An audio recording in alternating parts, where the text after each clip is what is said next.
Ladies and gentlemen, welcome back. As you know, I've mentioned before that I was born in Romania, and Romania used to be a communist country. Now, a lot of these countries in Europe did go through communism and socialism and all of that. And in particular, you hear about all the atrocities that happened with the Jewish people. And the other atrocity that happened was with the Russians and their gulags. And there's a great book written by Alexander Solzhenitsyn called The Gulag Archipelago. Now, I have a copy of The Gulag Archipelago right here. And I wanted to read to you a passage over here. So, in a socialist country, there's a lie that is basically upheld. And we're seeing a lot of this stuff nowadays too. The lie is that you can really be anything that you want. You can be a boy or a girl, and the education system really makes it a priority to indoctrinate the kids with this lie. And anybody that does not comply with this is being canceled, is being ejected from the system. So both students and teachers and everybody has to preach the same lie and has to go along with DEI mindset, diversity, inclusion, equity. So I just wanted to read this to you. I know we're not at the point where we're locking people up in concentration camps and forced labor. However, we are heading down that path, and we're seeing a lot of these things, something like censorship, the intense propaganda, the government basically freezing bank accounts, and people losing their jobs and their livelihood if they don't comply, and people being scared to speak out.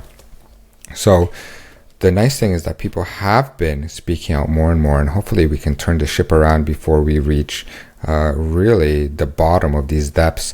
So here's something from the book that I want to read. The lie as a form of existence.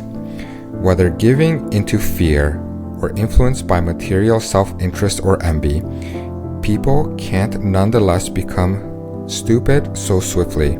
Their souls may be thoroughly muddied, but geniuses of the world have suddenly concentrated itself in one head with a flattened, low-hanging forehead.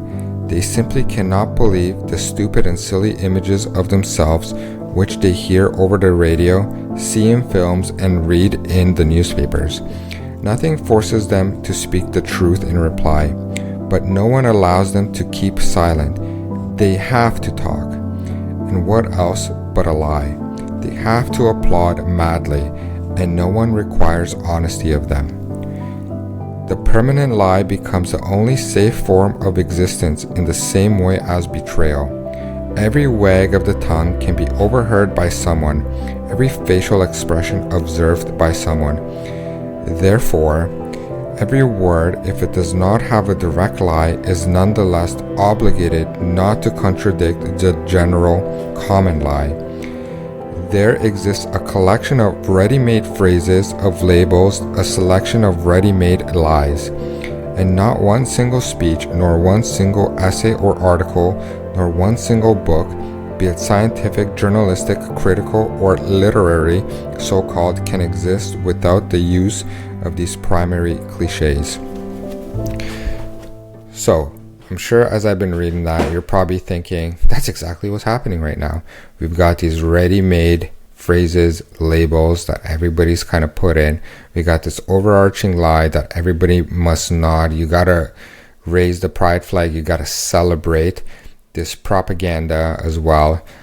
And all the books and media and all that stuff that is being put out there, all these books being introduced in the school, they're all garbage propaganda. They're not about telling stories. They're about indoctrinating and pushing the party message. I mean, it's pretty crazy just to think.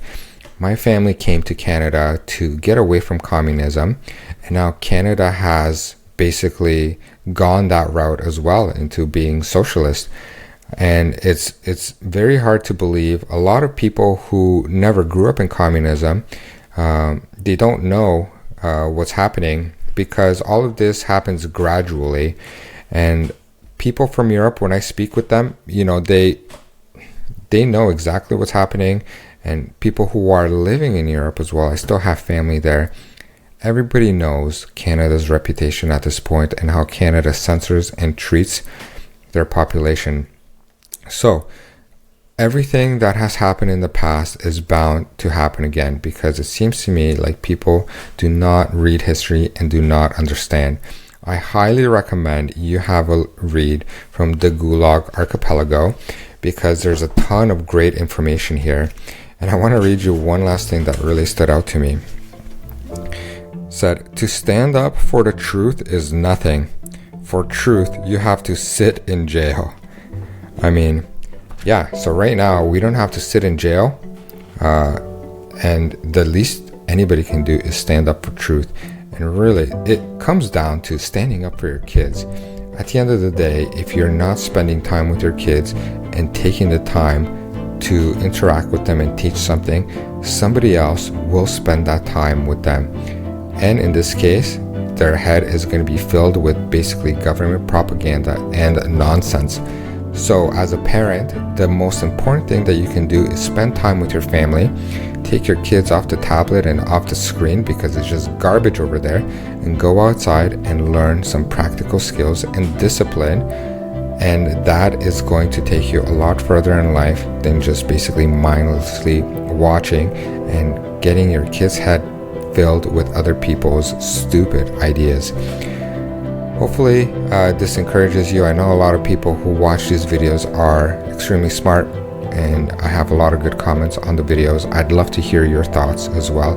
Let me know what you think, and until next time, take care.